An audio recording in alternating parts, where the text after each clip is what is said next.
Afternoon, everybody. Welcome to this meeting of the Council of Governors of Lincolnshire Partnership NHS Foundation Trust. I'm Kevin Lockyer, I'm the Trust Chair. Let's get straight into business if we can then.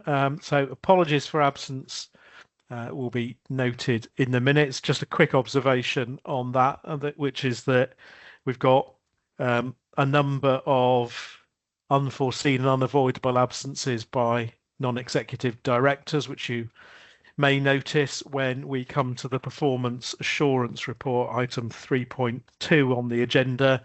And as a result, non-executive directors will be doing a sterling job of kind of boxing and coxing across the various elements of the report. And I hope that I'm very confident that the joins won't show. So bear with us for that. If there are any declarations of interest that aren't already on the register or otherwise noted, can you holler if there are any? If there are none, we will move on to the minutes of the last meeting of the Council of Governors, which was held on the 23rd of October. Draft minutes are in the pack. Can I ask if colleagues have got any comments on points of accuracy on those minutes? If you do have any, please indicate and we'll take those.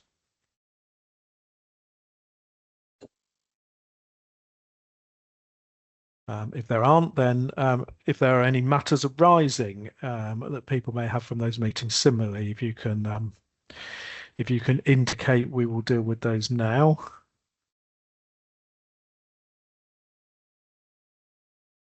No, I don't see any, so we will move on then to the schedule of actions, which is for this occasion very small and perfectly formed in that there are no outstanding actions. There's one action detailed there with which has been completed, but happy to take any questions or comments on it's a schedule of action this time rather than a schedule of actions.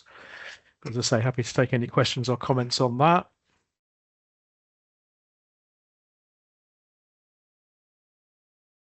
Nope, don't see any, so thank you very much. We'll move on then to the minutes of the Board of Directors meeting. It was held on the 11th of December. The link to those was circulated in the papers for this meeting.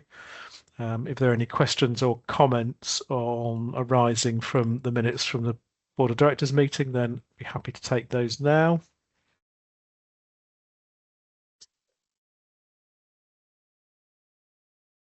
No, I don't see any, so thank you. We'll move on then to comments from the chair. I haven't got very much that isn't otherwise going to be picked up, particularly in the Chief Executive's report.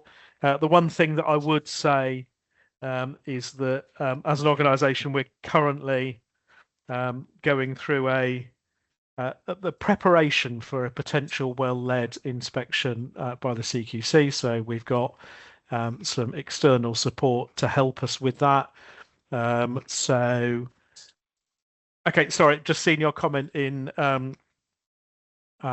chat, Carol. Carol Hagan has commented in chat. She's got some points that can be brought up during the CEO's report. Can I just ask, just as a matter of good form, that if there are substantive points that colleagues want to make, not to make them in chat because they're not visible publicly there, and I will need to read them out. I haven't got any problem with talking, as colleagues will know, but if there are substantive points, then if you can better raise them verbally, that would be great. So anyway, going back to my point, we're undergoing a kind of preparatory piece of work around our preparedness for a well-led inspection. We've not had one since 2020, I think, as an organisation. So, one is well overdue, and being prepared for that, I think, is a sensible thing for us to do. So that's in hand. That's the only thing I wanted to mention under Chair's comments. So with that, I will invite any questions or comments, but if there are none, I'll hand over. Dan. Thank you, Chair. Dan Fleshborn, Adult Inpatient Governor. Could you just briefly explain what a wellhead inspection is, Kevin, please? Yeah, I'll ask Karen, if you don't mind, Daniel, just to do that, because she'll do it with more detail than me. So, and just before I do, thank you for again your point in chat, Bex. You're quite right. I didn't ask for people to indicate their approval of the last minutes of the Council of Governors. I'll do that when we finish this item. But also, it's not possible in a live streamed event like this to raise hands in the way that you might be used to. So just a C for a comment or a Q for a question in chat will be enough to alert me to the fact that you've got something to say. So if you can do that, that would be great. Karen, if you don't mind, because if you explain what a well-led inspection is, you're more likely to get it right than me and less likely to have to correct me. So I'll let you do that. Okay, thank you, Kevin. I'm not saying I'll necessarily get it bang on, but I'll do my best. So in addition to what colleagues may be more familiar with in terms of Care Quality Commission inspections, and those are what we would refer to as core inspections of services, so visiting inpatient environments, etc. There is also the well-led domain that the Care Quality Commission and NHS England jointly developed a framework on. So all NHS trusts are inspected against the well-led domain at a period, at intervals and a period of time. As Kevin pointed out, it is a number of years since the trust underwent a well-led inspection. It was actually just about to be embarked upon when COVID hit, so they had to withdraw.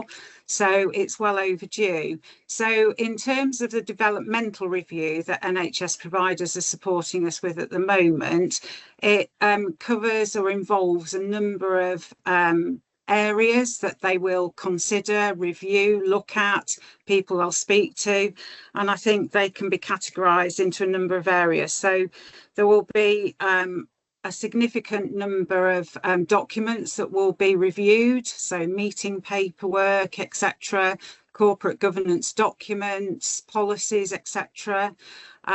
They will also undertake or are undertaking a number of one-to-one interviews with all board members, with the lead governor, and also a number of trust officers with specialist areas of responsibility. There have been a number of opportunities for focus groups with specific groups of staff. So we've had one for patient partners, we've had one for the Council of Staff Networks, two for the Council of Governors, one of which there's still an opportunity to join if you haven't managed to get your name down for. And then they'll also be observing meetings, and I can confirm that Rachel Goldsworthy from the team is sitting in the public area viewing and observing this meeting. So, and sorry, and I should add, and then there are also a number of surveys that are issued. So early in February there'll be a survey issued to all trust staff to complete. One has gone out to a number of stakeholders, and some of those one-to-one interviews include some of our key stakeholders. And then other groups like board members and the senior leadership team. So there's a number of ways in which the project team will engage with trust staff to establish and find out in a quite relaxed and informal way. It might seem a little bit of a formal process, but I can give testament that it's not like that, and actually get a feel for how the organisation is being led currently, how the senior leadership team or the board of directors are operating, and policies, processes and practices that are currently underway within the organisation. So quite a comprehensive review of all aspects of the trust from that well-led perspective. A report will then be, they'll gather all of that evidence and that information, collate that and produce a comprehensive report, which will be, the highlights of which will be fed back to the Chair and Chief Executive initially, then headlines provided to the Board of Directors, and we anticipate at the moment that if the review concludes at the end of February, that we're likely to get the final report sometime in April, at which we'd expect a number of recommendations, which should hopefully and helpfully identify any areas that we may wish to strengthen, some areas that we may not, or we may have gaps, and we can then formulate an action plan, look to address those, and get ourselves into the best place possible in anticipation of the CQC doing the same thing all over again. So sorry, that's quite a lot of information, but we have been sending out info on Weekly Words, but if anybody's got any specific questions or wants a little bit more detail, please do contact me outside the meeting. Happy to answer any questions. Thanks, Kevin. Thank you very much, Karen. Thanks, Daniel. I hope that's helpful. Good, thank you. I've been reminded of something else that I forgot to do at the beginning of the meeting, so I'm on a roll at the moment. If I forget a third thing, I'll get a prize. So let's go back to the meeting of the Council of Governors, the minutes of the Council of Governors meeting on 23rd of October. Can I ask for people to indicate in chat with a simple yes or no whether or not they're happy for me to sign them as an accurate record?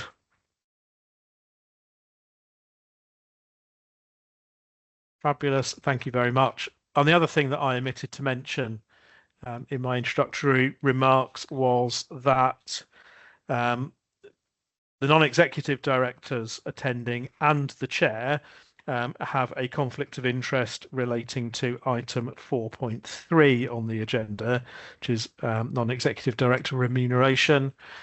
So before, at the conclusion of item 4.2, the non-executive directors, including the chair, will withdraw from the meeting.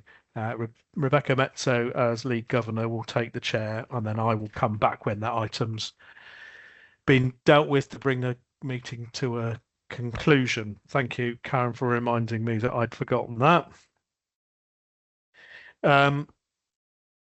Before I forget anything else, we'll move on to item 2.1, just highlights and exception report from the Council of Governors Representation Committee on the 8th of December. Bex. Yes, thank you, Kevin. I don't sound my usual self today because I'm losing my voice, so my apologies. But I bring before you the report for your viewing, and just picking out a couple of things. The Clear, the new name for the Wellbeing and Recovery College, and the briefing that we had was very, very interesting. And also the Better Together and magazine, which explained the frequency of typewritten or email. So thank you very much for those informations, and that's it basically. Thank you, Bex. Any questions or comments on Beck's report?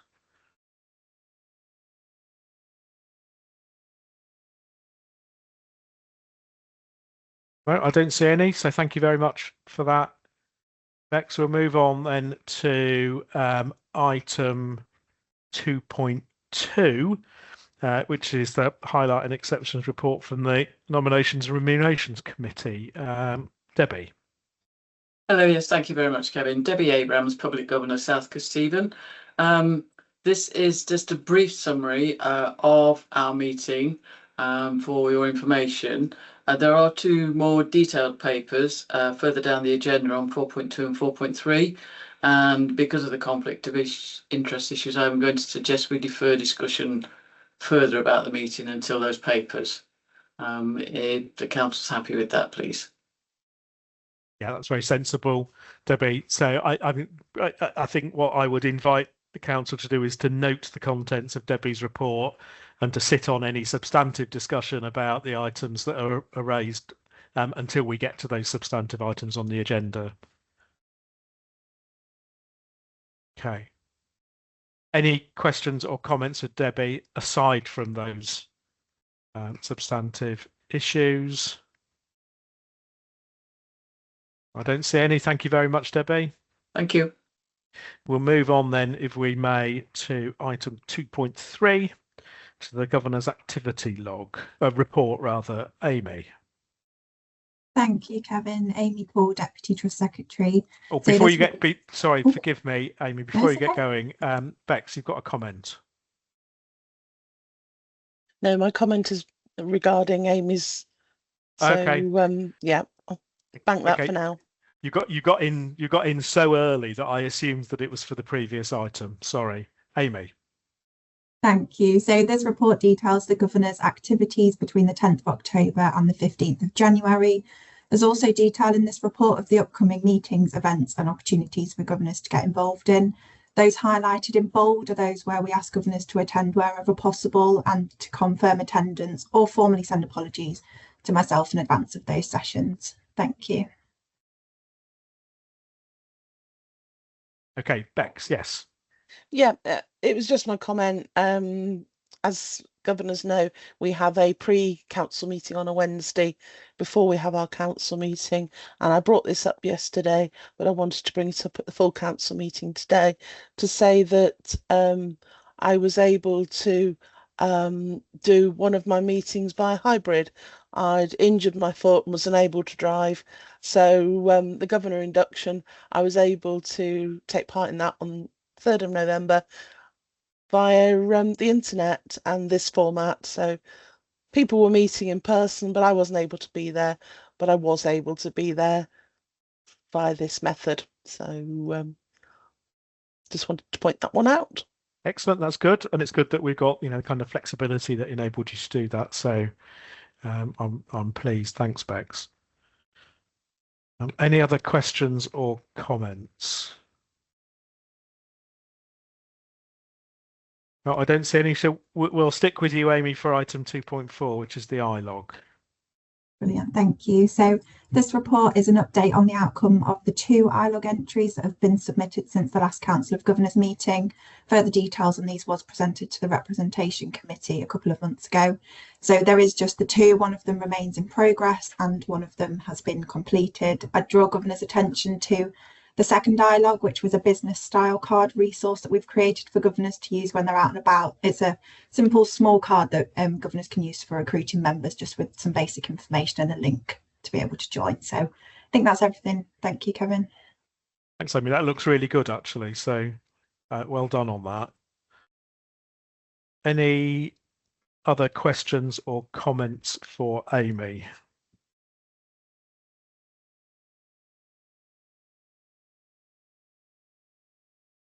I can't see any. Thank you very much, Amy, and thanks for that. We'll move on then to item 3.1, which is the Chief Executive's report. Sarah.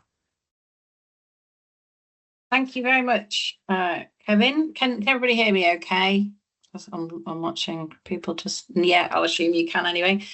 So yes, quite another lengthy Chief Executive's report, which is, I think, just a reflection of how much is going on nationally, regionally and locally in terms of transformation across health and care services.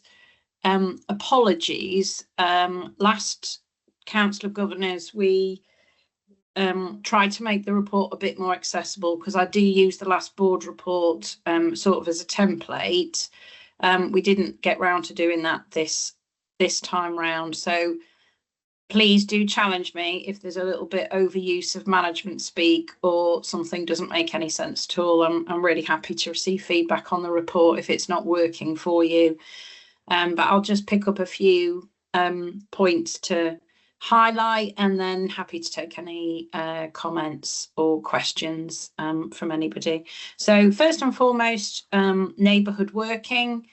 So I just thought it would be important for the Council of Governors to be aware that there's been a bit of a shift in policy, and now health and wellbeing boards hold the sort of job card of making sure that neighbourhood health is working for populations.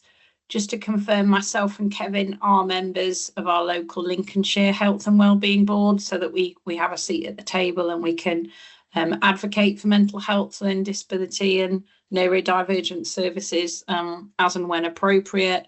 I think our reflections, certainly as a board, is that LPFT, the trust, has been on quite a journey around community transformation for a number of years. Our vision is to support people to live well in their communities. You can see it's at the bottom of all of our background screens, and we do hold ourselves to account for making sure that that is actually what we're doing in terms of the construction of our services. So I think this is a bit of an opportunity to showcase where we've got to. There's more to do, obviously.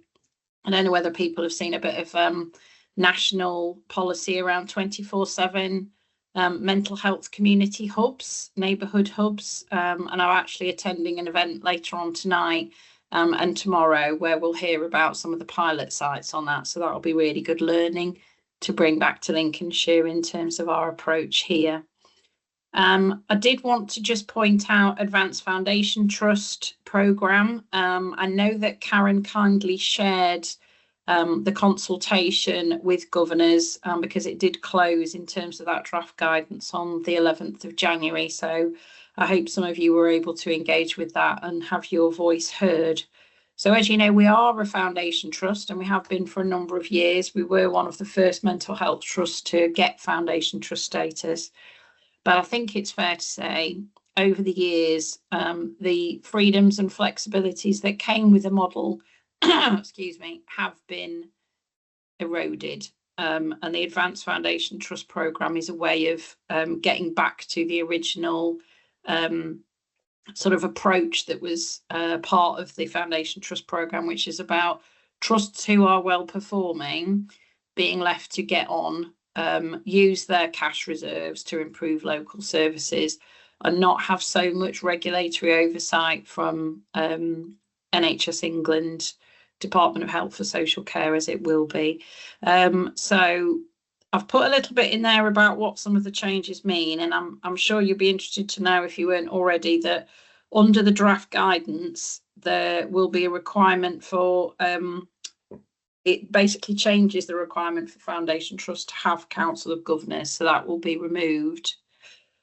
Now that does leave a little bit of a void in terms of our roles around public engagement. As you know, I hope you feel it, that here at LPFT we really value the role of governors in terms of how you are holding the board to account for delivery of our strategy, and how you help us to engage with our population. So certainly when we put in a response on behalf of board, it very much focused on, you know, what does this mean in terms of those roles and responsibilities, because we wouldn't definitely want to lose that in any model going forward. The criteria for applying to be an Advanced Foundation Trust, and it is still in sort of a pilot sort of guidance mode, is quite high. So we're not in a position at the minute to be one of the pilot sites, though Northamptonshire, should I say, Healthcare, who's one of our East Midlands Alliance partners, are. So we're tapping into them for any early learning. Moving on, I just wanted to point out, unfortunately, we have had to start an engagement process around the Lincolnshire Centre for Grief and Loss, which is a service that provides bereavement counselling for children and young people. We were using some non-recurrent funding to support this, which is now not available. So we are having to do a bit of engagement in terms of, well, what does this look like going forward? In the report, I have included a link to a list of resources that are available nationally and to some extent locally instead. So if people do approach you in terms of wanting to know where to go for support, please do guide them to that area. I also want to point out, unfortunately, that a decision was taken in the system to pause grant funding for autism community groups that we've been running through our virtual autism hub. It seems like we only just got it off the ground, and now we're pausing that funding, but it is a pause. So we're wanting to make sure that we can get that back going again as soon as possible using system funding. We continue to work through our plan for next year. So the teams are working incredibly hard to make sure that our money and our people and our activity and performance is well triangulated. So we're just going through the motions there in terms of making sure that we have a challenging but deliverable plan. Capital and revenue is our it's the key thing that's keeping me awake at night. We could always do with more money, but the money is the money, and we're having to make sure, in line with our strategic platform, that we're making the best use of those resources. Kevin, you pointed out about our well-led review. Just want to point out, because since I wrote this report, we have had a formal publication of our rehab inspection. It came out as a requires improvement, which I have to say, given some of our concerns around quality, as you were hopefully well versed with around our Vales ward, which is our one of our female rehab wards, that's kind of where we were expecting it to land. But we were already on with addressing many of the recommendations, well, all of the recommendations in terms of what was found by the CQC, and indeed what we'd already identified through our own quality assurance processes. We're still awaiting our adult inpatient report. The CQC visited last June, so it has been quite a lot of time since the visit, but that will be imminent, and we'll keep you well briefed, as we have done along the way in terms of the journey with the CQC on that. Some good news that we've had an inspection at our Lincolnshire Secure Unit, and for health that has come out as outstanding. So, well done to the team and all of our teams who are engaging with the CQC. And we talked about as well our well-led developmental assessment. I just wanted to say our Every Voice People Awards that we had in October, because I haven't had a chance to talk about that here since the event on the 10th of October. But yeah, a massive thank you to our patient partners for all the work that they did to make it a reality. It was such an inspiring day. Some of those patient partners are on the screen with us here tonight. And there was such creative talent displayed on the day that I wanted to take the opportunity to include a poem by one of our patient partners. I won't read it out, but I would urge you to read that at your leisure, because it's so beautiful and impactful about somebody's recovery journey. Finally, just want to highlight some success in terms of being shortlisted in the Great British Care Awards. And also we have been recognised for our efforts around making sure that our veteran employees have a really good experience, and we've got Gold Award status under the Ministry of Defence Employer Recognition Scheme. So we're really proud of that as an achievement. So I think I'll stop there, Kevin. I've spoken for quite a lot, but I'm really happy to take any comments or questions. Excellent. Thank you very much, Sarah. So I've got a couple of comments. Bex, do you want to go first? Yeah, basically it was picking up on the 10-year plan, Vance Foundation, and the trust requirements for governors. I have for some time since taking my role on as lead governor been involved in the National Lead Governors Association, and in fact I have a meeting with them tomorrow online, but this, for people's information on the call this evening, is a way of lead governors from across the UK coming together with regard to the use of governors being part of foundation trusts in the future, and I will be feeding back to the trust information, because some of those trusts are involved in the pilot for the Advanced Foundation. So there is information and work being done in other directions as well. Thank So, you, Bex. Thank you. Okay, that's helpful Good to know, to Bex. hear. Thank you. Yeah, thank you. I've got Adi next. Hello. Thank you for that. I've got some questions and queries about the autism funding and how that fits in with the Autism Act in 2009, because I believe it runs out in March, this funding in 2026. And is this LCC, I assume, are trying to save money as well? And the Autism Act pushes for local services to improve autism services. And I can't see how cutting funding or delaying funding is actually improving services for autistic people in Lincolnshire.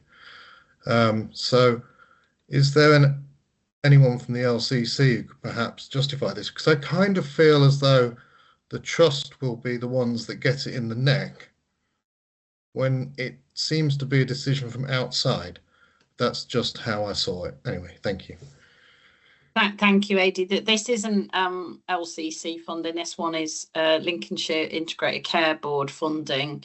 And I don't think, I think Richard's with us tonight, and I don't want to speak on his behalf, but I'm sure he would say that it is a valuable resource.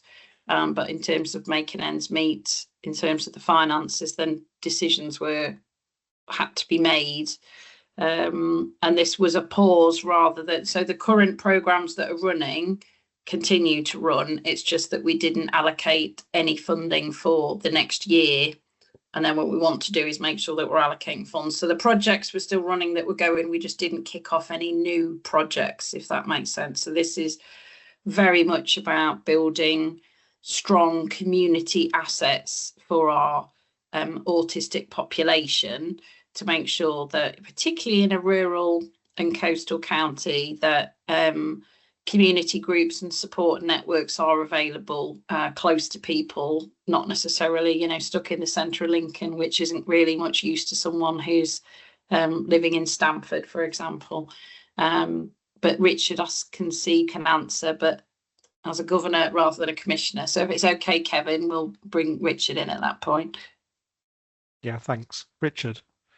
Yeah, I was actually saying I could answer as a commissioner rather than a governor. So the funding that's in the Autism Act, that isn't this funding. This was an additional amount of money that, when the SDF says Service Development Fund monies dried up in 2024, that were around autism only, the ICB continued to fund, even though the money didn't directly come in anymore from NHS England ring-fenced. So the decision, unfortunately, had to be made last year for this financial year to pause the funding due to affordability grounds. I think we were all faced with really difficult decisions. It was a decision that we made jointly with LPFT as an ICB. LCC actually don't put any money into the Virtual Autism Hub, and they don't put any money into the grant process for the voluntary sector. They never have. So it was purely an ICB decision. We're currently looking at the financial process. This is as an ICB, an Integrated Care Board, at the moment for next year. The hope is, although I haven't seen all the finances yet, the hope is we can restart those grants for 26-27. Okay, thank you. Thank you, Richard. Thank you, Richard. It's helpful for you to briefly put your commissioner's hat on and answer that question. Adi, thank you very much for raising it. Thank you. I'm sorry to get it mixed up, Richard. I did see you were coming in as a commissioner, not as a governor, not the other way around. Apologies. Thanks, Sarah. I don't see any further questions or comments for you. So thank you very much for Thank you. a typically comprehensive report. Very helpful. Thank you. We'll move on then to the performance assurance report, item 3.2, which I'll hand over to Di as senior independent non-executive director to guide us through it. Di, it's a bit of a two-person show today. It isn't is, Kevin. It's the Ian Orrell and Di Bailey show again, and interestingly, it was Ian and I that tickets for it would sell like hotcakes. We did a bit of a double act actually at one of the governor's sessions when we met face to face. So I suppose we at least we've had a bit of a rehearsal really, although I appreciate that this one is on Teams. So yes, welcome everybody. My name's Di Bailey. I'm one of the non-exec directors, and as Kevin said, I'm here presenting the performance assurance report in my role as senior independent non-exec and deputy chair. I'm conscious that we've got some people joining us perhaps for the first time, so I know some of you will have heard me say this before, so apologies if I'm repeating what you already know, although you can check out whether I'm being consistent, I suppose.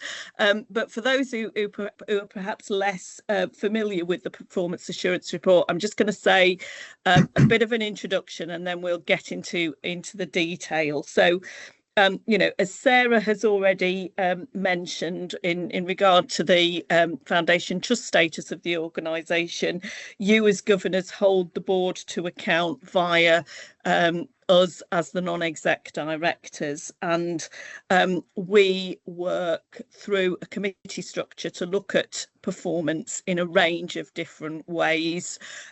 We look at a range of information and metrics, some of which we are told we must look at from NHS NHS England, and some of those metrics are locally determined by people like Richard, who's just spoken, in terms of what we are commissioned or contracted to do in terms of some of the services that we deliver. The performance assurance report is always backwards looking, so what you have seen, if you've looked at the document prior to the meeting, is what's been happening sort of up until the end of the calendar year. We're just about through some of our committee meetings for the first quarter in 26. So for instance, I was attending quality committee earlier this week, and I know Ian was doing audit, I think, earlier today. So but the data that you will see, the information that you will see is retrospective, it's backward looking. I've said this before, I'll say it again.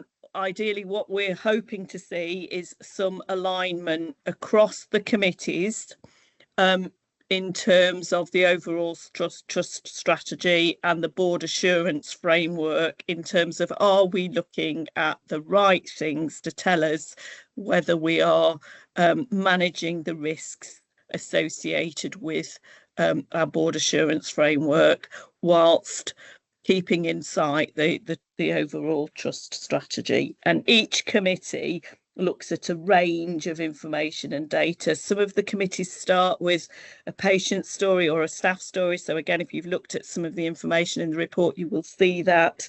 And then we go on to have a discussion. Sarah has already alluded to some of the CQC findings, which have been occupying our thoughts very much in the recent times. So some of what you will see in the performance assurance report relate to that activity as well.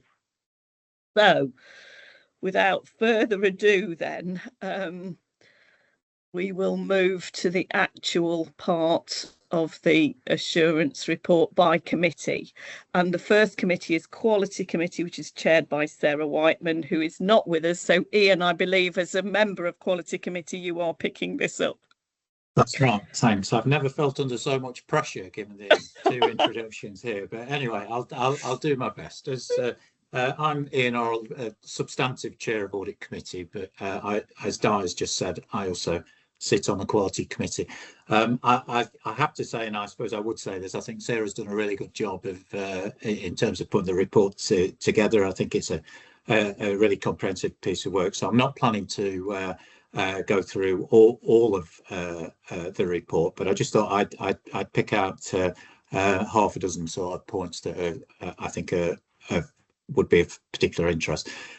First one's to say, and just to repeat what Di said earlier, we always have a patient staff story, which we did this time, very valuable. And again, it's a method, it's a way of keeping us all grounded in terms of why we're here. So that was valuable.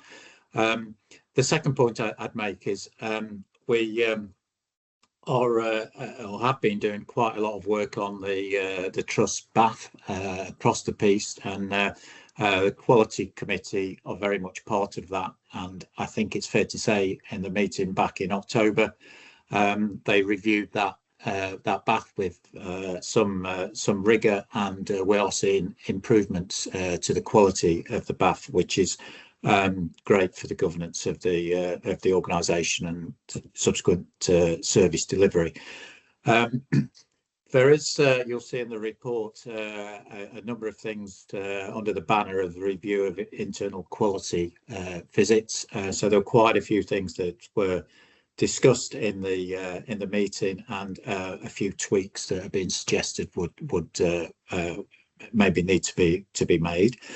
And the final couple of points I would make are ones that have again been alluded to earlier. We received a report on the CQC inspection update. It was a comprehensive report, and it was rigorously reviewed by the quality committee. And as it said in Sarah's note, we were pleased to see that the governance review in response to that is going to be external and effective, and you've heard about that earlier this afternoon. So that was something that gave good assurance to the committee, and obviously we'll follow through on those things as appropriate.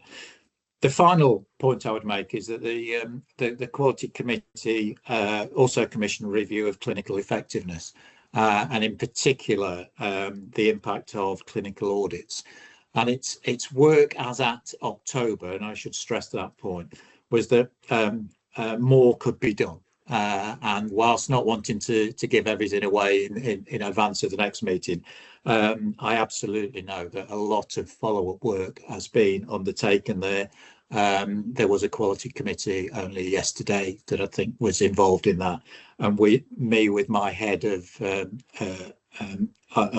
the audit committee role, I've seen some of that in a formal sense as well.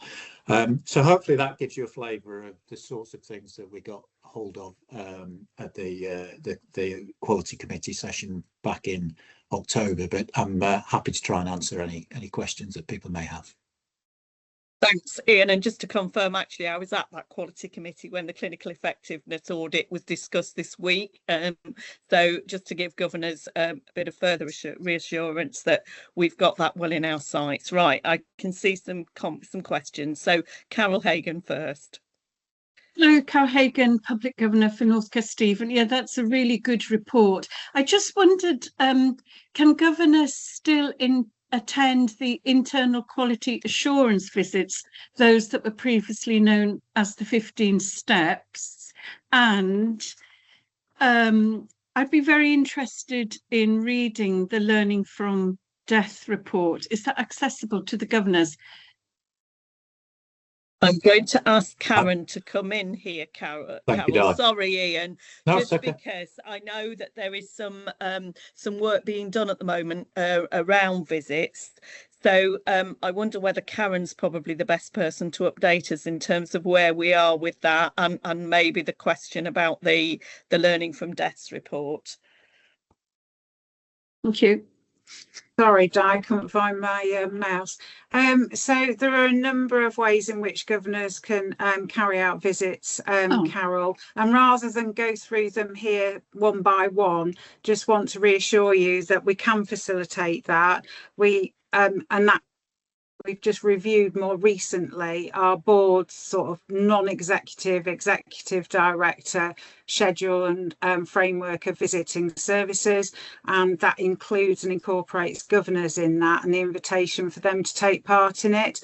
The 15 steps visits, they did used to incorporate involvement from governors. There was a slight pause on it because there was a decision that ICB Integrated Care Board colleagues would actually be involved in those too, and the numbers were starting to swell in terms of visits and becoming potentially not unmanageable, but if we were involving too many people, it might not be the most appropriate thing in some inpatient settings. So I think that's still under discussion, but we can contact governors outside and via the weekly or fortnightly newsletter and give you an update and reminder about how you can organise and coordinate visits, Carol.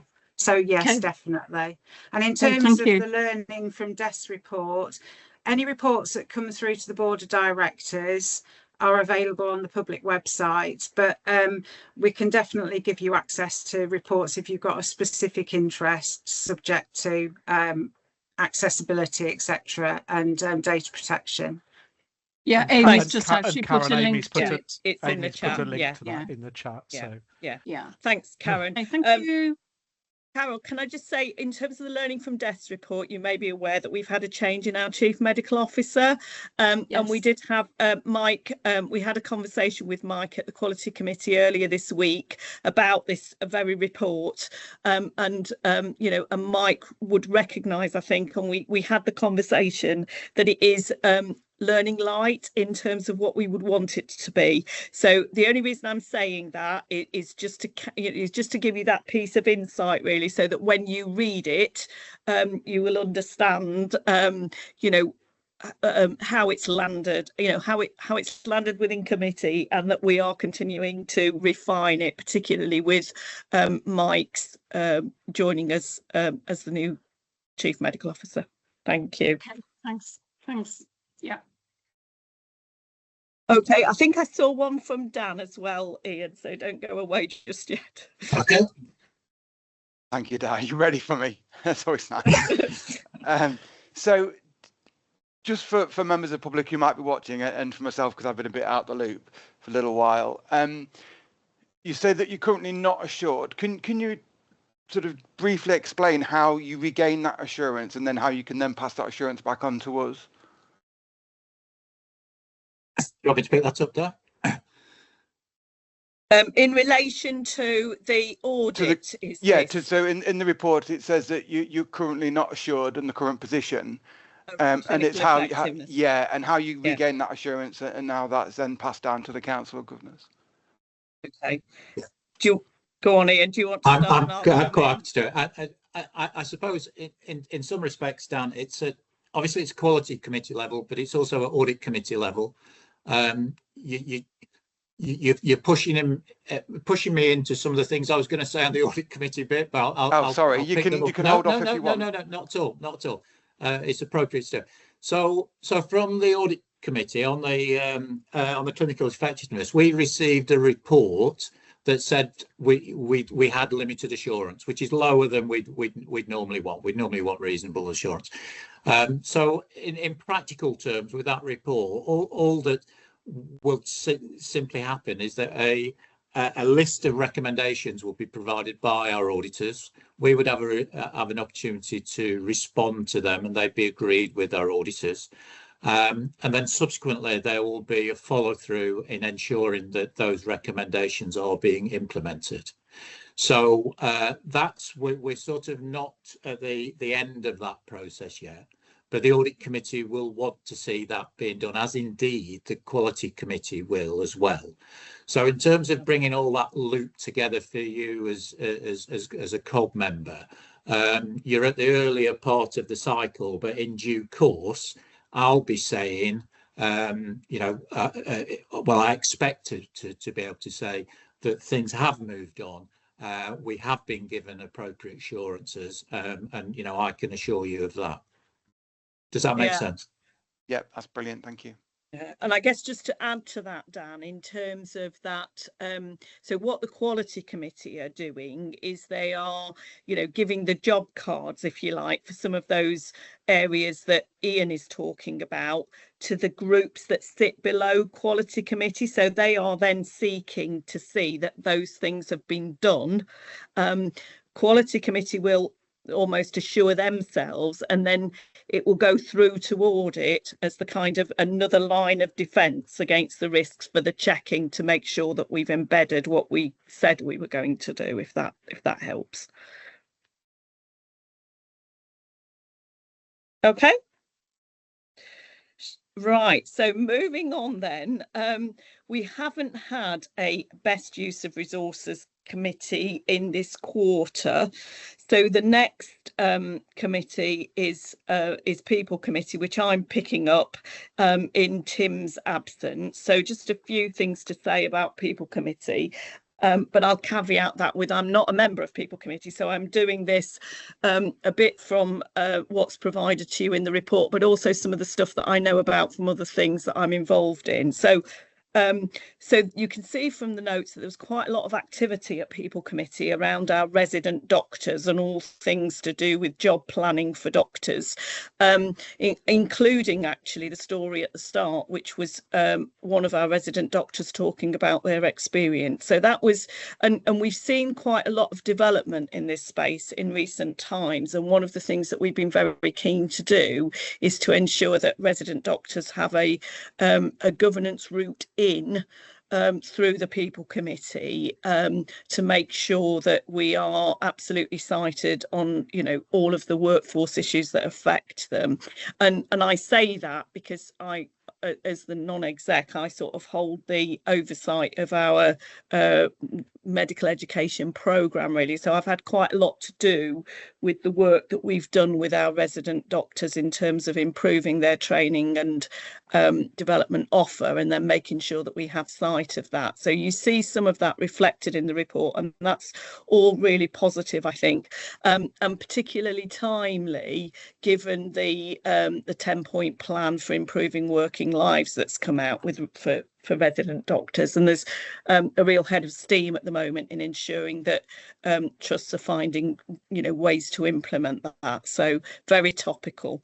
There's been some work going on with our professional councils, particularly in relation to our allied health professionals, which again is really positive stuff and really important in terms of ensuring that we hear from our workforce in its wonderful diversity. There's some work going on around job evaluation relating to nursing job descriptions, and the fact that we've got a large variation in that, and trying to standardise some of it. People will be aware of the work that's going on around our support services redesign work stream and the overall Living Within Our Means programme. And I guess what this People Committee picked up was that probably as a consequence of some of that work, we've seen a reduction in both the number of people speaking up to our Freedom to Speak Up Guardian, but also the response rate to our quarterly pulse survey, in terms of taking a temperature check of what staff are feeling and thinking about the organisation. Those pulse surveys continue to be circulated, so we continue to do that. And we recognise that we're in a period of transition. And we're mindful, I think, of how we support staff through the process. I don't think I want to say much more than that. I think it's there for people to read, really. I've alluded to the main areas, but if anybody wants to ask any specific questions, I'll do my best. But it might be that, we need to take it away and ask Tim as chair to get back to folk. But if anybody has any questions, let me know. I'm not seeing any, so you're being very kind to me, I think. So I'll carry on with Performance Committee, which I do know a bit more about because I chair it. So you would hope I would, really, wouldn't you? For our last Performance Committee, which was in November, so we this was the first time in the integrated performance report we included the balanced scorecard as a way of trying to highlight where we have particular pressures in services, but also to sort of look at performance perhaps in a slightly more holistic way before we get into the detail of the integrated performance report. It's still a work in progress, and is it will be subject to transition, because as governors hopefully will be aware, we are moving towards care groups from the 1st of January rather than the divisions that we've had hitherto. So we've got performance committee meeting next week where we will have our final report in the shape of divisions, and we'll have a forward look in that committee about where we're going with the new care group reporting, although we did have some information on that in the meeting itself. We continue to look at a range of measures in performance committee, both really in the integrated performance report, but also across divisions. Some of those, as I say, are metrics that we have to look at, like wait times, out of area placements, those sorts of things, some of which we choose to look at. It's fair to say, I think, that we've still got some challenges about our wait for services, but we understand those in a lot more detail now, and while we have some of those, our out of area position had changed quite significantly. So the data that we were looking at in the committee had showed a bit of a peak. But by the time we got to committee, that had reduced to 4, and so we were in our planned trajectory. Although we did acknowledge as a committee that one of the developments that we brought on stream, which was the Ashley House development at Grantham, was perhaps taking longer to get up to capacity than we'd initially thought. So we had to review the trajectory, and as a consequence, while we agreed with what the execs were proposing in terms of the continued plan around that, we did have a further conversation at board about the slightly delayed time frame in terms of getting up to full capacity with Ashley House, and how that might impact. We also we talked about some of our challenges around discharge planning, and the fact that it's not just about one of the reasons that we have some challenges around out of area placements is because sometimes people are in our services longer than they really need to be, because we have issues in terms of trying to make sure that we've got packages of care for them to return to the community. And we also talked about some of the challenges around our learning disability services, particularly in how they're commissioned and what we're commissioned to provide, and so why we have some pressures in those services. And again, because of how learning disability services perhaps aren't showcased as much as they should be in the 10-year plan, we felt that we needed to keep that on the agenda, particularly those contracting arrangements that we're a part of within the system, to make sure that we continue to focus in that area and don't lose it. I'm going to stop there because I can see that there's some comments and questions coming in. So Bex, do you want to go first? Thank you, Di.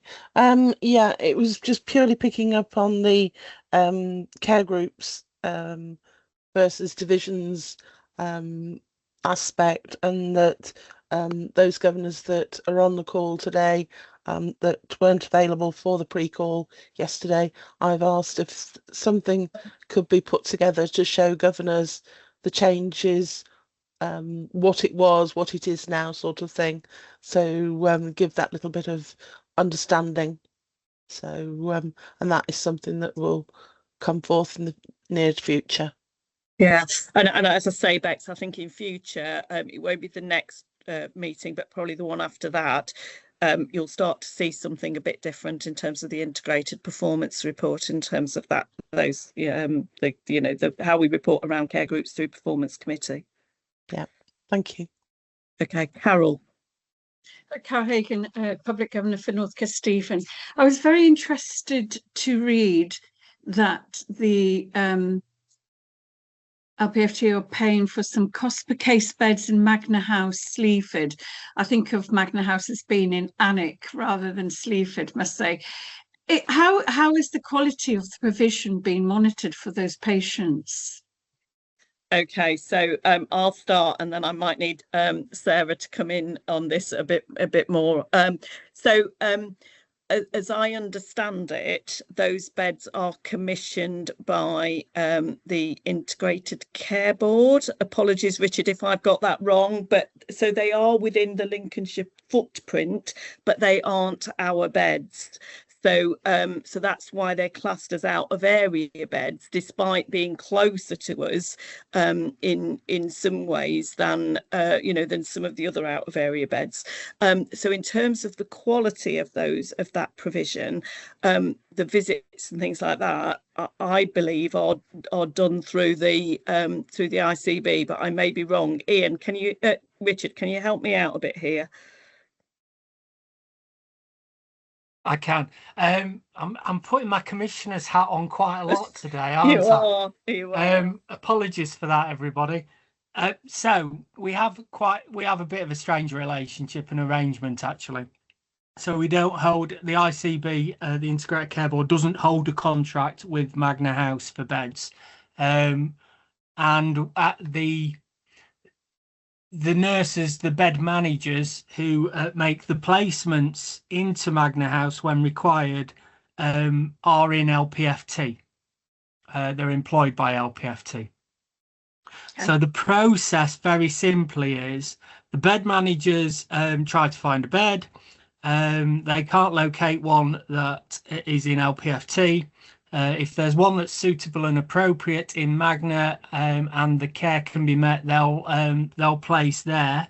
From a quality perspective, it's the Integrated Care Board's nursing and quality team, with some of my commissioning staff to put in some mental health expertise, who manage the quality in the same way we manage the quality with LPFT beds. So that's how it works. I struggle with why we categorise them as out of area. I'm not sure other areas, other systems would categorise them and count them as out of area.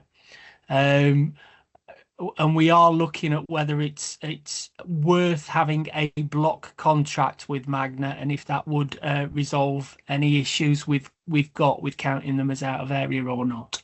But at the moment, they're spot purchased. It's a single individual patient arrangement when they're placed there.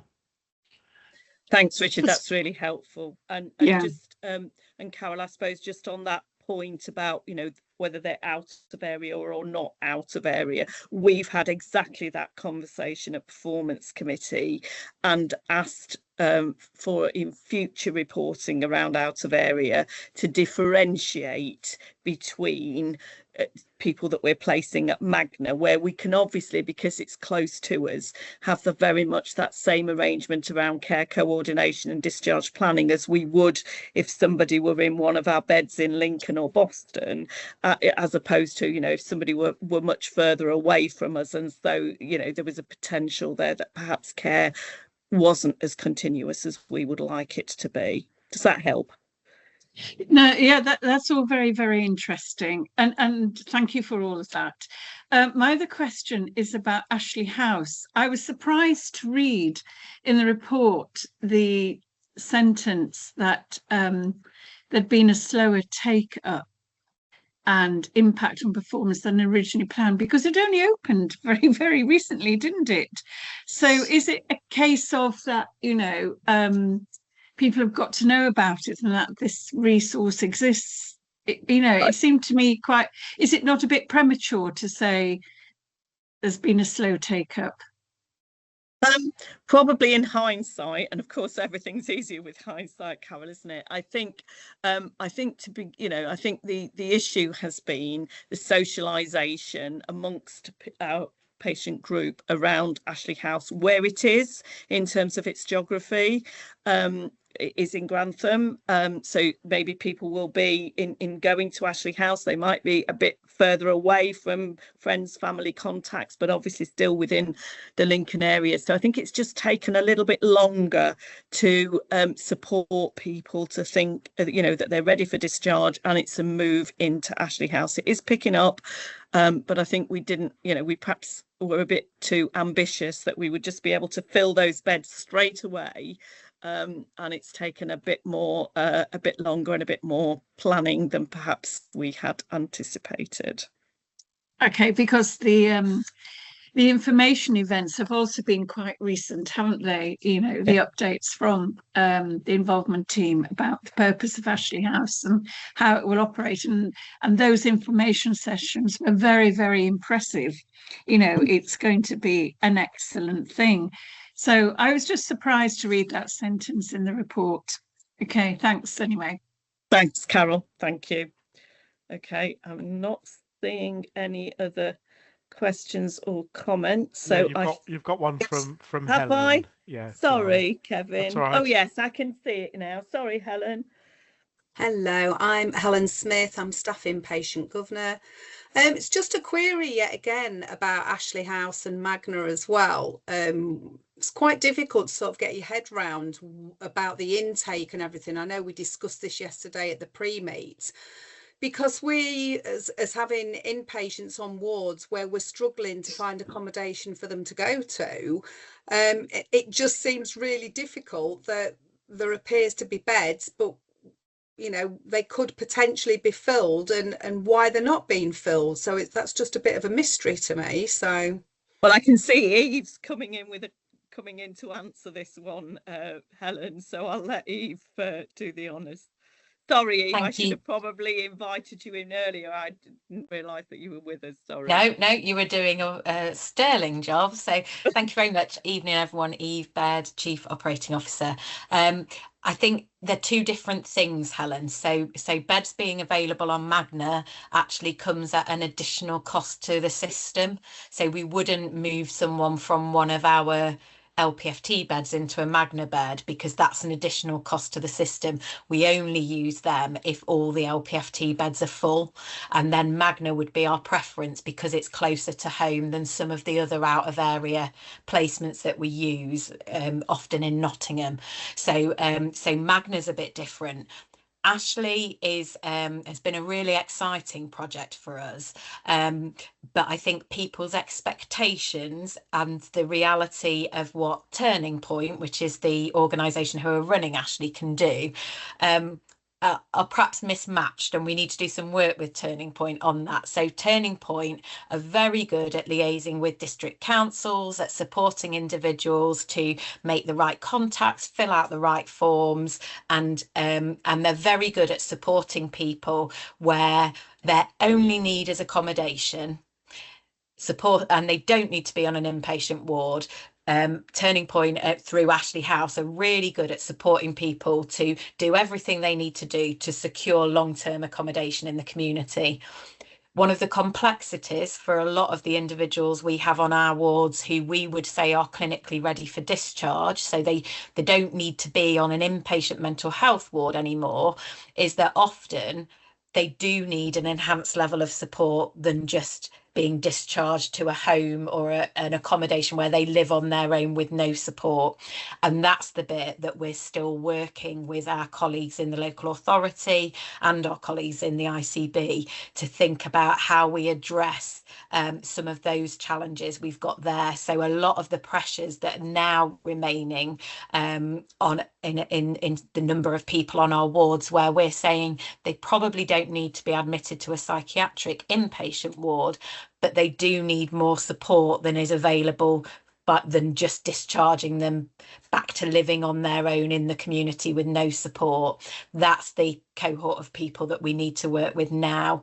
And we've just done our first mental health MAID event, which is a multi-agency discharge event where we've brought people together from across social care and health to look at some of those specific individuals where we're saying they don't need to be in our wards, but they do need support to live well in the community. And what would that look like? And we had that first event for mental health last week. They're going to run quarterly now. So I am hopeful that we will see some changes in that space and we'll make progress. But Ashley House was never going to address all of those challenges. Lovely. Thank you very much for the clarity there. So thanks both. Okay, let's move on then. So Ian, I think we're back to you for audit and risk. Yeah, thanks very much, Di. Yeah, hopefully the short note on audit and risk was straightforward for everyone. Just a couple of things I wanted to pick up. First of all, I think it's fair to say that the annual work programme that we get involved in is making good progress. We are where we expected to be. A couple of things that I would just point out, as I really did on the quality committee to some extent, the Bath I think is showing signs of real improvement.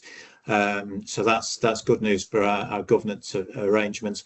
And also, I think the cross-board working, if I can call it that, on governance issues with the audit committee, again, is proving to be beneficial. And you've already heard about some examples there with the CQC inspection and the clinical effectiveness work. I was going to talk as well about the clinical effectiveness stuff, but I think the earlier question that I received makes that unnecessary. The only thing I'd probably add to it, and thanks for that question, Dan, it was helpful.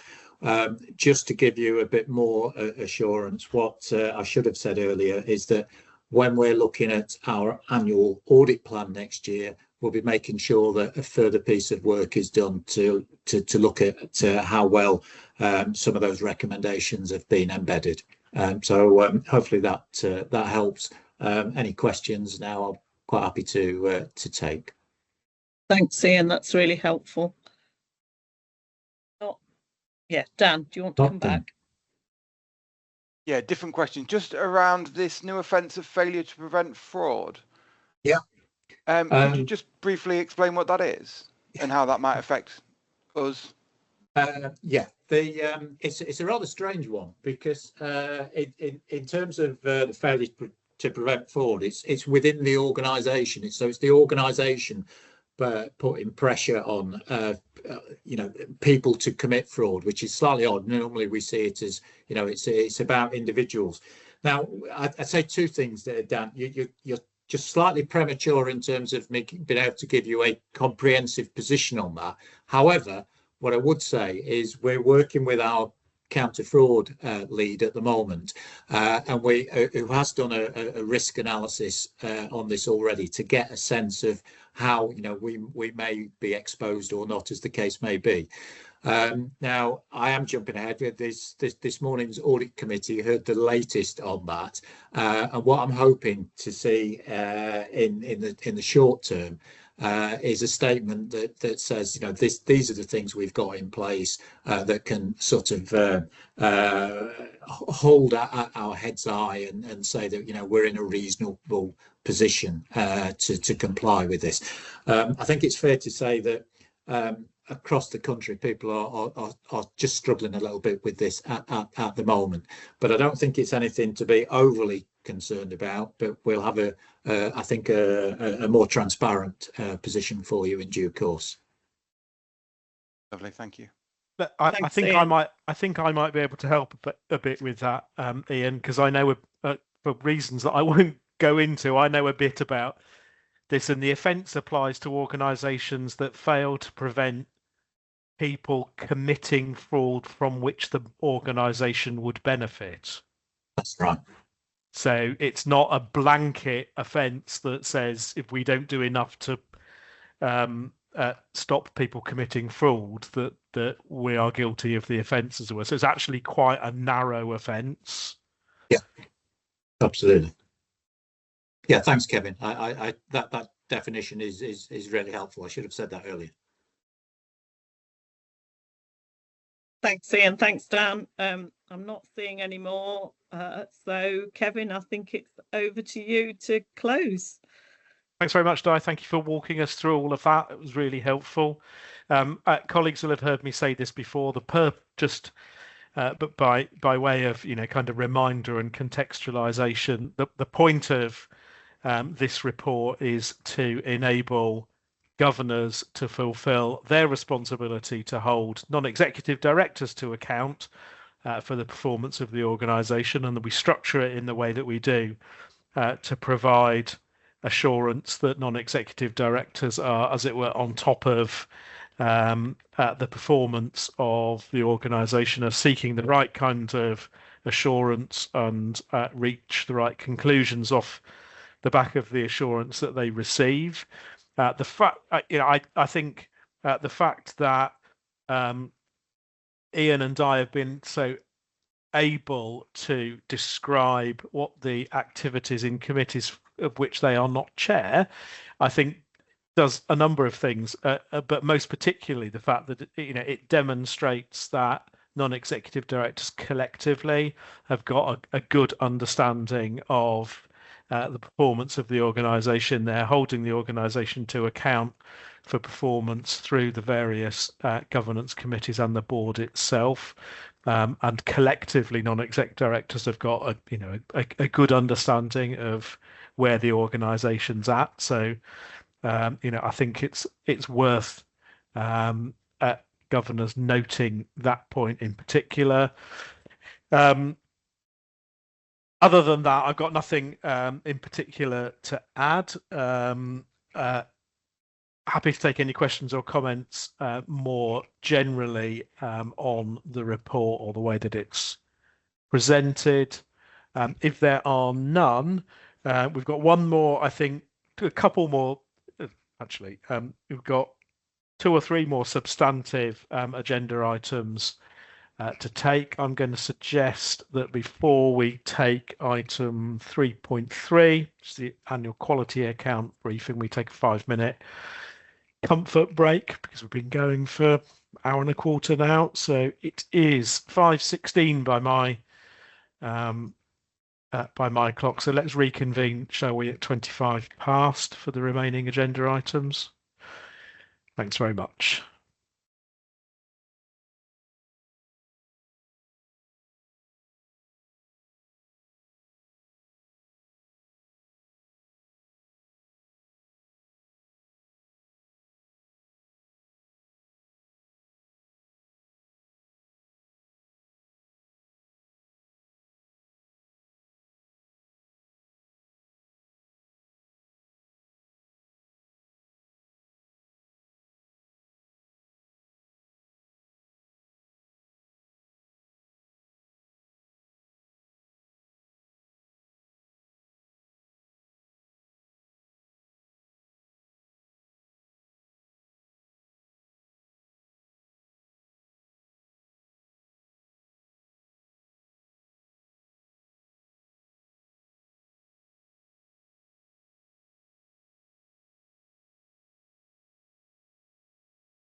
Okay, thank you very much, everybody. Let's restart then, if we may.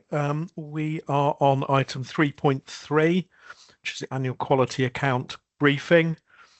Mark, you've come to talk to us about that. Thank you, Kevin. That went very quickly. Just 1 second. Thank you very much. So I'll take the paper as read, and so just cover the three things briefly, which will be the quality account process, the Trust's 2025-2026 quality priorities, and the proposed priorities for 26 and 27. So firstly, about the process. As a Trust, we have a statutory duty to publish an annual quality account that sets out how we've performed against key indicators during 25 and 26. And confirm next year's quality priorities. Since COVID, NHS England have continued the change of removing the requirement for an external limited assurance audit, and this gives us space to produce a more focused and accessible account to be clear on the metrics, the analysis and the story of improvement. Governor's feedback from last year, which supported fewer priorities, stronger alignment strategy and clearer measures, has directly shaped our approach to formulating this year's accounts. And the draft will be ready for Governors on the 24th of April. We'll also be seeking during April statements from the Health Scrutiny Committee, Lincolnshire Health Watch and the ICB, which will be included in the accounts before publication.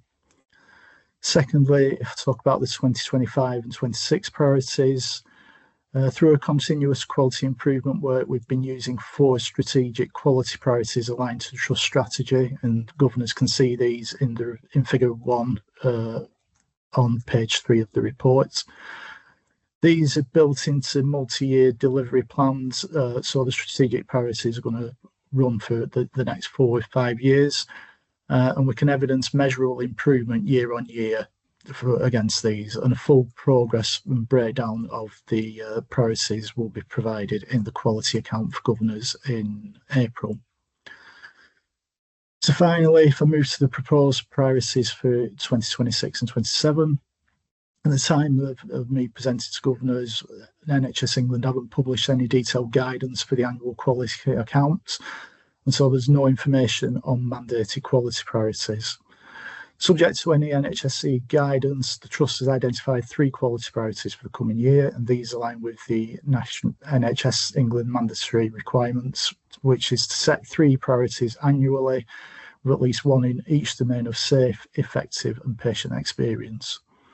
The proposed priorities don't detract from any of the existing priorities, as previously mentioned. Rather, they are expected to strengthen the progress against the longer term priorities. So building on CQC feedback, national guidance, triangulated learning and engagement with colleagues and lived and learnt experience voices, we're proposing that in the domain of safe, a quality priority will be reducing self-harm in inpatient areas by 10% and increasing reporting in community settings. So we can see and act on the full picture. Under effective, we're looking to improve the rapid tranquilisation process, so 95% of episodes include consent, care planning, physical health monitoring and a post-incident review. And within experience, we're looking at improving the quality and personalisation of care plans and safety risk assessments, so 90% meet our standards of person-centredness, collaboration and accessibility. We've already received a range of initial feedback, and it's been suggested that 100% targets be adopted for the 2 quality priorities of rapid tranquilisation process and care planning. A full baseline assessment of all the required areas within the overall aims needs to be completed as an initial step in the work, and it's anticipated that the suggested or proposed targets will already likely be a stretch target. It doesn't remove Trust ambition to achieve 100% within each of those domains, but it supports an improvement approach of working within stretch but expected target frames. So when the priorities are agreed, project leads are going to be assigned through the Continuous Quality Improvement Triangulation of Learning Forum. And subsequently, as I just outlined, detailed quality improvement project plans will be formulated. So governors are asked to receive the reports and support the proposed priorities for 2026 and 27, with a view that they strengthen our long-term work, keep us tightly aligned to strategy, and most importantly, focus on some of the outcomes that matter to patients, carers and staff the most. So happy to take any questions, Kevin. Thank you. Thank you very much, Mark. I've got Debbie first. Hello, yes, thank you. Debbie Abrams, Public Governor, South Kesteven. My comment is about the work you're doing on the quality of the quality account itself and the accessibility. Governors have previously sort of been concerned about the length and density of the quality account. And whilst recognising that LPFT has been constrained in the requirements that you have to put in there, I really do appreciate the work that's going on to try and enhance that, shall we say. And an offer from me really, if you want to volunteer to read the draft account when it's done, I'd be very happy to do so. That'd be absolutely fantastic. Thank you, Debbie. We're more than happy to set you up on that. Yeah, that's a fantastic offer. Thank you very much, Debbie. Carol. Carol Hagan, Public Governor for North Kesteven. As you were talking, I changed my question to a comment because my question was going to be, why wasn't it 100% target for the rapid tranquilization process, and why wasn't it 100% target for the care plans? And you answered that as you were talking. And so I was just going to go to number one then for the priority. Why not have again as a target for reducing self-harm to 0%, that it doesn't happen, that everything is done to prevent it from happening in inpatient settings? Thanks, Carol. That's a great question. I think similar really to what I've outlined with the other two priorities. 10% is potentially a stretch target given the information that we know currently. We've got an awful lot of data already about working with people to support that reduction, and an aspiration absolutely would be no self-harm, but I think there's something about fully recognising that people are admitted to our inpatient wards at particularly difficult times in their lives. People have developed certain coping strategies which may take a period of time to support and to move on to alternatives. So I think it might be a multi-year priority. It won't be just this coming year. It will be progressing further. So I do anticipate that if we can achieve or surpass that 10% reduction, then it is something we will build on in years to come. Okay, thank you. I think it's fair to say, isn't it, Mark, that with all of these, it's getting the balance right between stretch and achievability. And in a sense, there's no point having targets that we're never going to meet. Absolutely. I think it's about supporting that realistic approach, which is about true improvement and supporting people to work and feel safe within the services, and not penalise or even at an extreme introduce a perverse incentive to report differently. We want full transparency in everything that we're doing. Yeah, absolutely. Completely agree with that. Thanks, Mark. Di.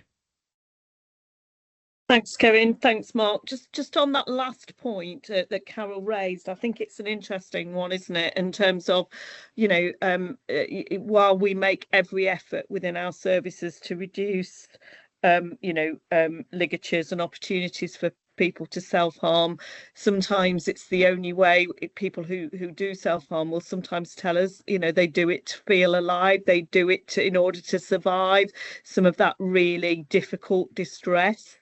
So I can see why a target of 0%, while what we would aspire to is perhaps being too idealistic in some ways. And I guess my understanding is that we would also look to reduce, and we do look to reduce, the severity of self-harm that people can engage in when they're in our care. So it's not just about, because if you take somebody's coping strategy away from them, sometimes it can make things even worse than what they are. So it's that balance, isn't it, between helping people to recognize when they do, that they perhaps need to engage in less severe ways in order to cope with some of that overwhelming distress.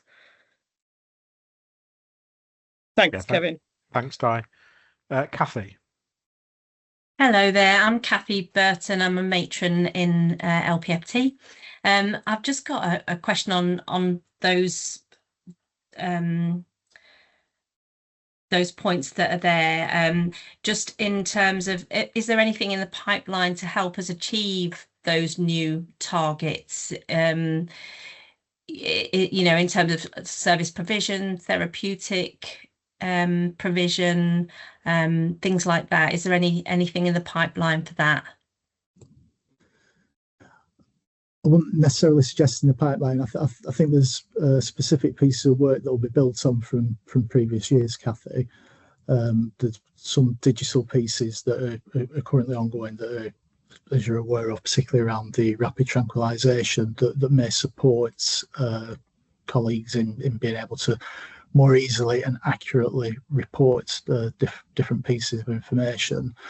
I think around therapeutic offer, that's something that we need to consider as part of the change ideas and the improvement work within the self-harm reduction in particular, but also expands the two other domains. And hopefully this through the improvement we'll be identifying some innovative practice that we can develop and build on. Thank you. But it's correct to say, isn't it, Mark, that each of those quality account priorities will be supported by a plan that enables both the Board of Directors and the Council of Governors to track delivery against those targets. Absolutely, Kevin. The initial piece of work will be implementing model for improvement. So we'll be identifying the baseline, looking at each individual area that makes up the key components of the overall aim, identifying what improvements, what measures, metrics we're going to be monitoring through there. They'll be reported through the CQI tool, Continuous Quality Improvement Triangulation of Learning forum, and reported onwards quarterly into Quality Committee for oversight and subsequently to board. Right, thanks, Mark. That's helpful. And at this point in the process, what you're seeking from Council of Governors is agreement to those three priorities. Yes, yeah? Please. Okay. So I'd be grateful then if colleagues could indicate in chat with a simple Y or an N, as the case may be, to indicate whether or not you're content with the priorities as Mark's proposed. That's great. Thank you very much, Mark. Thank you for talking us through those, and particularly thank you for explaining the process by which we've got to those as a set of proposals, which demonstrates a degree of robustness about that you haven't just sat in a dark room with a wet towel wrapped around your head. There is a robust process that's got us to those. Thanks, Kevin. Thank you. Great. Thank you very much. Let's move on then to item 4.1, which is the annual review of the Trust's constitution. Karen. Thank you, Kevin. So I'm pleased to present, as Kevin said, the Trust's annual review of its constitution. The Code of Governance for NHS Provider Trusts recommends periodic review, and it's seen as good practice to do this on an annual basis. LPFT has always adopted an annual process. Hopefully the paper is self-explanatory, and I don't propose to go through each of the proposed amendments line by line, but just to highlight that in making any decision to approve those recommended amendments, we need to gain the Council of Governors approval as well as the Board of Directors. And so in February at the next Board of Directors meeting, I'll be taking the same paper to get that approval as well. They are various in nature, and each time we review, they are to a greater or lesser extent. We've made changes following governor suggestions, and we'll always follow up with those if there's been specific issues or things that we need to respond to or provide clarity on. So you'll see that some of the proposed changes are quite basic in terms of typographical, and others are very much more specific. So having said, I don't want to go through each line by line unless anybody wants any specific clarity on any of them. I just want to highlight an amendment that we have missed, and for anyone eagle-eyed, they may have already spotted it. But in relation to the proposed change in relation to section 29.8.4, which is increasing the number of staff governor members on the Nominations and Remunerations Committee, we've accurately amended with track changes the number of staff governors, but we haven't amended the total number of members on the committee. So that still says 7 and it needs amending to 8.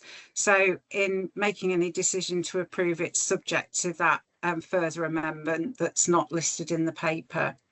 So unless there's any specific questions or comments, Kevin, I'm happy to take it straight for approval. Thank you. Thank you, Karen. If there are any comments or questions, I'll give colleagues a few seconds to gird their loins and ask them. If there aren't, I'd be grateful if colleagues could indicate, again, with a Y or an N, whether or not they're content to approve the proposed amendments. That's a yes. I'm grateful. Thank you very much, Karen. We'll move on then to item 4.2, which is non-executive director recruitment. Debbie, I think turn to you for this one. Kevin, this is when I'm taking over the chair. No, it's not. It's the next item that you take over the chair for, Bex. Right. There we go. Sorted. Okay. So yes, thank you very much, Debbie Abrams, Public Governor South Kesteven, and it's my pleasure to bring this paper to Council of Governors. It is a paper that will need a decision and approval. And in essence, this paper is about the details of a discussion that we had around recruiting one additional non-executive director. The rationale for that is set out in the paper, but it's really important that there is a good balance between non-executive directors and directors, and this additional non-executive director is required to support the effective functioning of the non-executive committees, ensure that balance between the executive directors and the non-executive directors, and also help us appropriately fulfil the safeguard the constitutional process and the way foundation trusts are set up. So it does mean that the trust has been asked to find an extra £14,000 per annum, but we did consider it very carefully, and the recommendation that we are putting to COG is to seek your approval for the trust to recruit another non-executive director. Happy to take any questions. Thanks, Debbie. Carol. Carl Hagan, Public Governor for North Kesteven. Bearing in mind we've got our living within our means going on, can we afford it? We can't afford not to do it, Carol, for 2 reasons. The first is that we are currently asking more from our non-executive directors than they're, as it were, contracted to provide in terms of the number of committees they're required to chair and the oversight that they're required to provide. And then there's a constitutional reason to do it. We must have an equal number of non-executive and executive directors, and at the moment we don't. So If we could save £14,000 by not doing this, then that would be great, but we can't not do it. Thank you, Kevin. You They're, said that. they're good answers. Yeah. Thanks, Carol. Daniel. Is it on? There we go. Thank you, Chair. Just a quick question. This role, is it going to be for a full non-executive director, or would it also be open to somebody in the development role? Because I know we've done that in the past, and I think it's really, really important to continue to develop our NEDs if we can.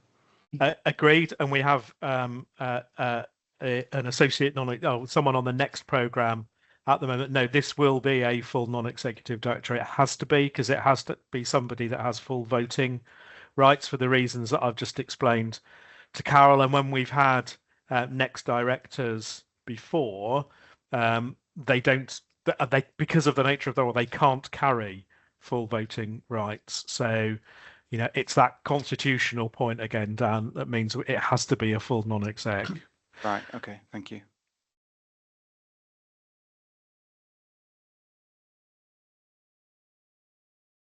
So if there are no more questions or comments, Kevin, could we have an indication from governors? Let's do that, Debbie. So if we can have a yes or a no again in chat, that would be fantastic.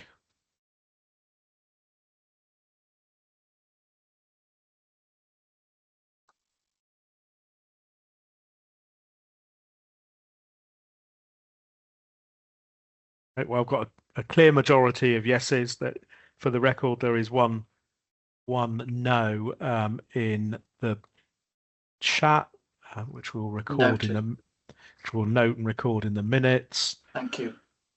But I think that the answer to that then is yes. So at this point, before we move on to 4.3, I and the other non-executives will leave the meeting. I'll hand over the chair to Bex so that you can deal with item 4.3. Bex, just make sure you're there before I disappear. I haven't disappeared. Excellent. I shall. Okay, thank you. Thank you for that. Our third item of this part is 4.3, non-executive director remuneration. And I've learnt how to say that word. And I'll hand over to Debbie Abrams to talk this through with you. Thank you very much, Bex. The committee had a very thorough discussion about this item and gave a lot of careful consideration to the issue of whether or not to recommend an annual an uplift this year. I would first of all just like to preface the outcome of our discussions with the fact that particularly for new governors, the board of director minutes on this agenda, the performance assurance report that non-executive directors have presented, they just give you a glimpse of the work that non-executive directors do. They are, as well as being constitutionally required, they are essential to the governance of the trust, and the committee really wanted to make sure we conveyed our appreciation for the trust chairs and the other non-executive directors' hard work. Like many of the people who work for the trust, they're not people that just stick to a set number of hours. They do a lot of important work. So wanted to just acknowledge that and make sure that's minute, please, that they really are valued and appreciated, and that our recommendation to the Council of Governors is in no way what's the right word? No way detrimental to that, is what I'm trying to say. So we did consider the options, but the outcome of our discussions was that we were minded to come to the Council of Governors and say that we are not recommending an uplift for the non-executive directors this year. partly because when we did the benchmarking,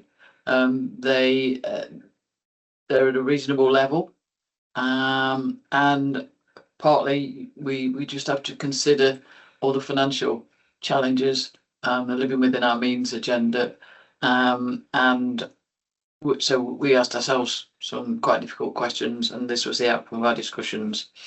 So we're happy to take any questions, comments. Otherwise, Bex will welcome some indication as to whether the Council of Governors accept this recommendation, please. Do we have any questions, queries from our governors?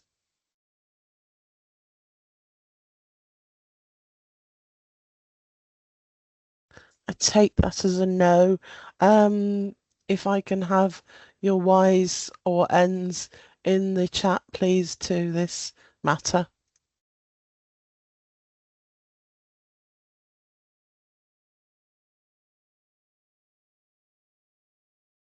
I think that's a good explanation, so thank you very much. Amy, Karen, Claudia, can we invite Kevin back in to the meeting to finish the meeting? I've got my finger over the button to invite him back in, Bex. Thank you. Thank you, Bex.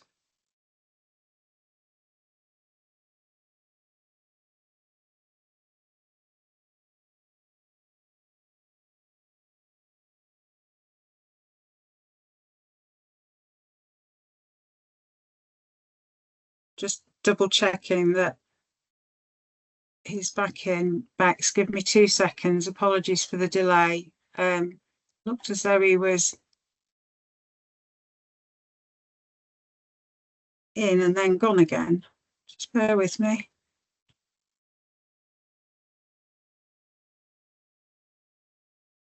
Right, thanks, Bex. Thank you.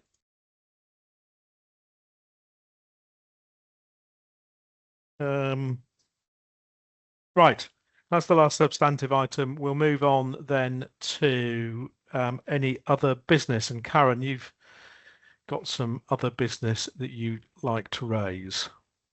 Yes, thank you, Kevin. Just one item.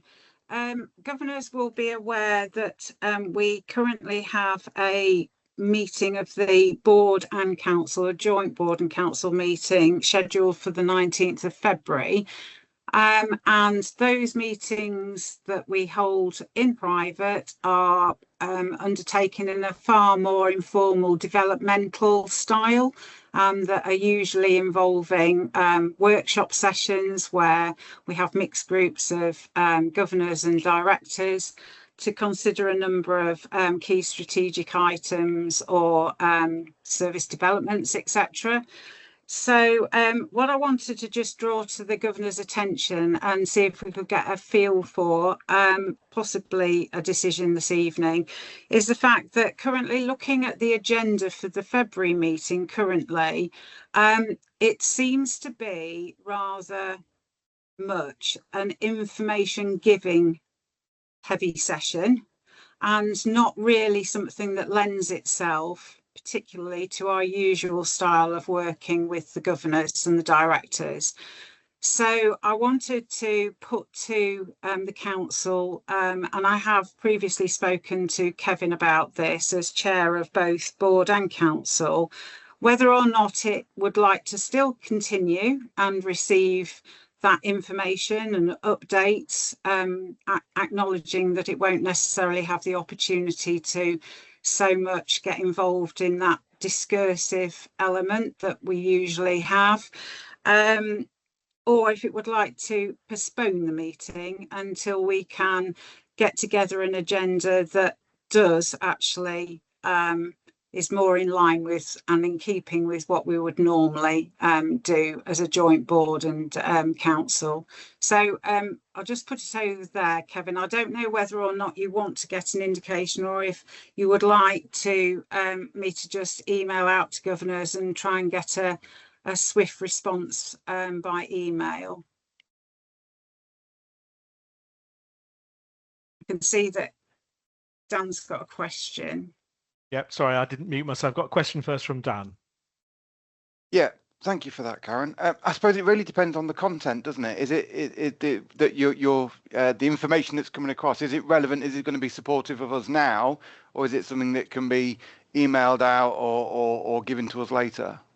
Yeah, it's a very good question, Dan, and I'm sorry, I should have perhaps been a little bit more specific about what it might entail. But to say that there are more updates about specific topics that we could do via another means, and I'm just mindful of people's time. The other thing I should have said is that rather inadvertently we've omitted to acknowledge that it's half-term week that week, and so we will have a number of apologies from key trust officers.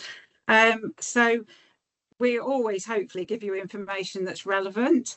So I'm not saying it wouldn't be worth holding the meeting, so please don't think that. But it would rather be very sort of slide PowerPoint heavy, and that is something that we could either defer to a postponed meeting and mix it up with some of that more discursive element, or just circulate by way of update.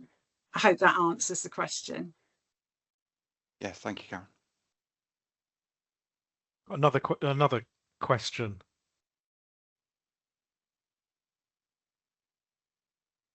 Hello. Hi, James. James, yes. Hello. James Eckersley, Public Governor for the Rest of England. If it's going to be an information-only event, can it be held on Teams? Since at the moment it's in face-to-face. There isn't any reason why it couldn't be, James. That is an alternative. I guess there's a number of options available to us.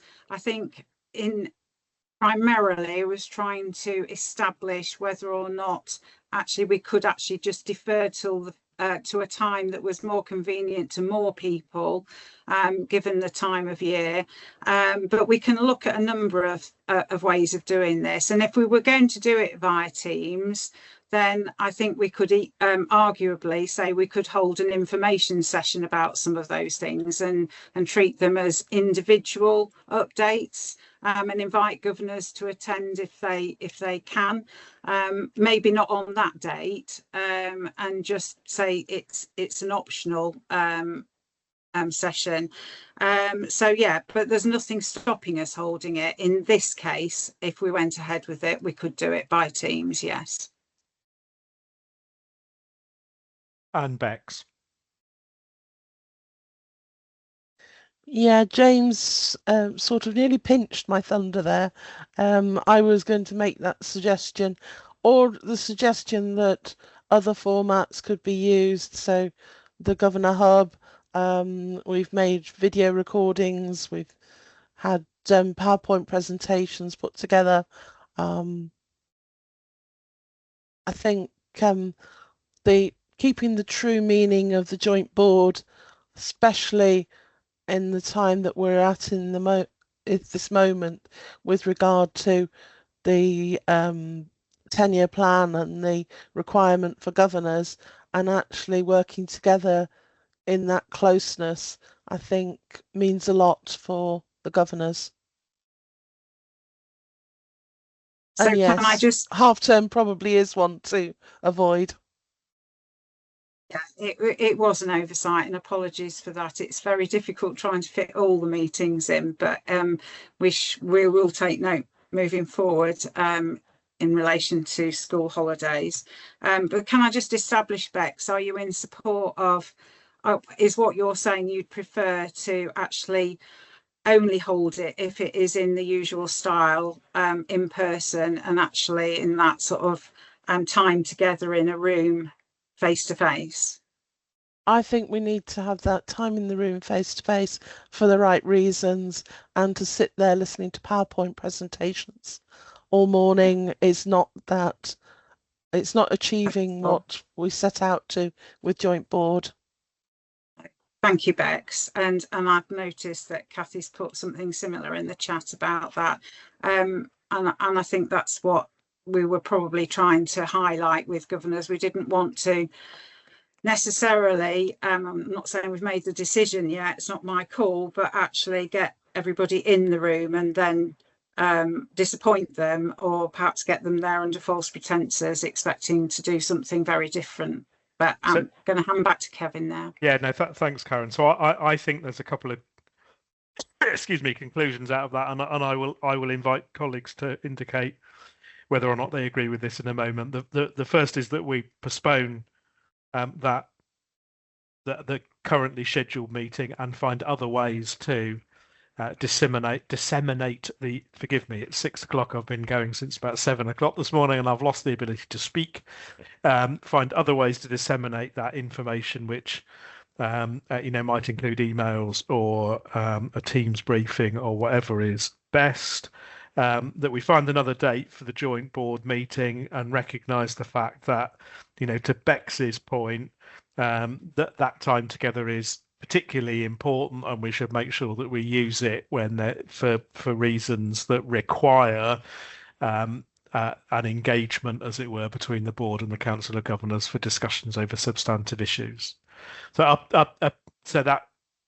that's where I think that conversation ends up. Are colleagues happy with that? That is, to postpone that meeting, to find other ways to disseminate that information and to reschedule the face-to-face joint board. Before I ask people to indicate then whether or not that they agree with that as a conclusion, I've got a comment from Adi. Adi, go ahead.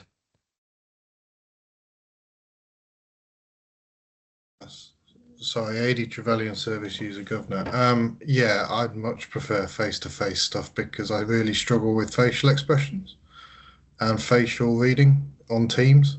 And I think I'd much prefer that. So I'm just saying that that's the thing. Sorry. No, I completely understand that, AD. Absolutely. So are people happy with that as a way forward, that we postpone, update separately, and reschedule around substantive issues? Excellent. There you go. Thank you very much, Karen. Thank you, Kevin. Thanks. And thank you, everybody, for your attention and participation this afternoon. That's been a very good and constructive meeting. The next meeting of the Council of Governors is on the 23rd of April. So I look forward to seeing you then. That is a face-to-face meeting at the Learning and Development Centre in Sleaford. Thank you very much, everybody. Have a great evening. Thank you. Thank you. Bye. Bye. Thank you. Bye.